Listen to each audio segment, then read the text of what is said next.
Oui. Yacine. Bonjour Xavier, je m'appelle Yacine, donc je suis le fondateur de Sport Troops, plateforme de sport à la demande. Et j'avais une question particulière, donc je voulais savoir, tu as investi dans un peu plus de 1000 sociétés, je pense des sociétés que tu suis et que tu encourages. Que je suis là. C'est le moment.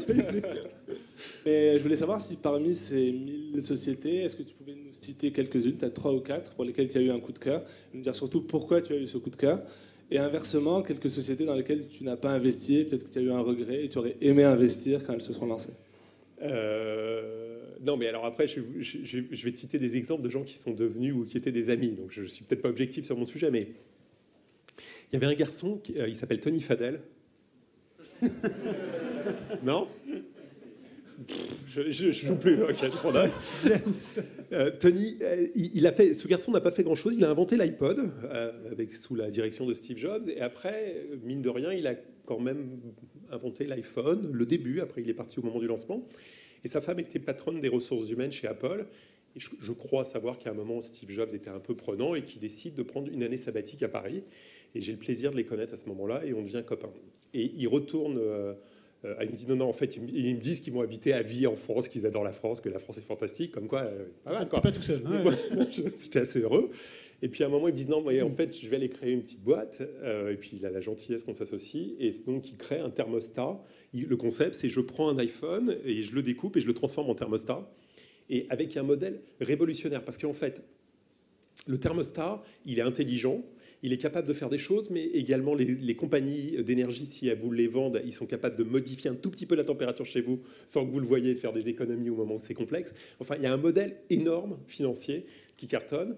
Et c'est le genre de boîte que j'aime parce qu'on a une invention technologique finie, importante, un produit qui en plus rencontre un succès et un public. Bon, alors c'était racheté par Google, mais on a un truc qui fonctionne, qui marche. Et j'adore ce type de choses, de produits. Alors, je vous ai cité Slack, je vous l'ai cité parce que le garçon qui l'a fait est fantastique et que j'adore. Je vais vous citer Airbnb, mais vous allez me dire que je tourne en rond. Mais j'adore tout ce qui est toujours disruptif ou être capable, d'une manière ou d'une autre, de changer le monde ou changer la manière dont on va consommer quoi que ce soit dans notre vie professionnelle ou dans notre vie personnelle. Donc, j'essaie toujours de voir des modèles de... disruption. Alors, je vais vous citer un autre exemple de boîte drôle que j'ai aidé à créer. C'est deux jeunes qui viennent me voir un jour en me disant on va faire de... C'était au moment où on commençait à parler d'Adopi, de tête. Vous vous souvenez, c'est une loi, c'est un truc là sur le piratage. Et donc, c'était un peu en vrille, c'était un peu tendu les rapports à ce moment-là entre les ayants droit et les consommateurs potentiels. Et deux jeunes garçons viennent me voir en me disant tu sais ce qu'on va faire, on va mettre de la musique gratuite sur Internet et on a un modèle.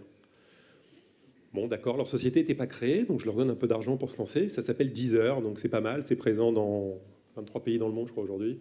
On est sur des valorisations un peu stratosphériques pour une boîte française, et tant mieux. Voilà. Mais j'aime bien ce genre de truc, parce qu'ils apportaient un modèle financier qui tenait, disruptif, dans une problématique qui existait à un moment. Ça s'est créé Deezer avant Spotify, donc ils ont peut-être raté le marché américain. Et des boîtes dans lesquelles tu n'as pas cru qui cartonnent?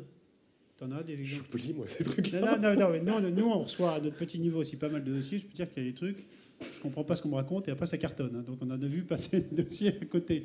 Toi, tu as des exemples où tu dis ça, j'y crois pas. Il y a une histoire connue, ouais, c'était Google. Non, sérieux. Non, sérieux, l'histoire est connue. Non, quand on va créer notre box là, en fin 99, 2000, on va chez Google et on a envie de racheter la licence pour Google France. Bon, on se met pas vraiment d'accord sur le prix, mais on est resté camarades de ce jour-là et je pense qu'on aurait donné leur prix, ça aurait marché, quoi. C'est vieux, hein, ça.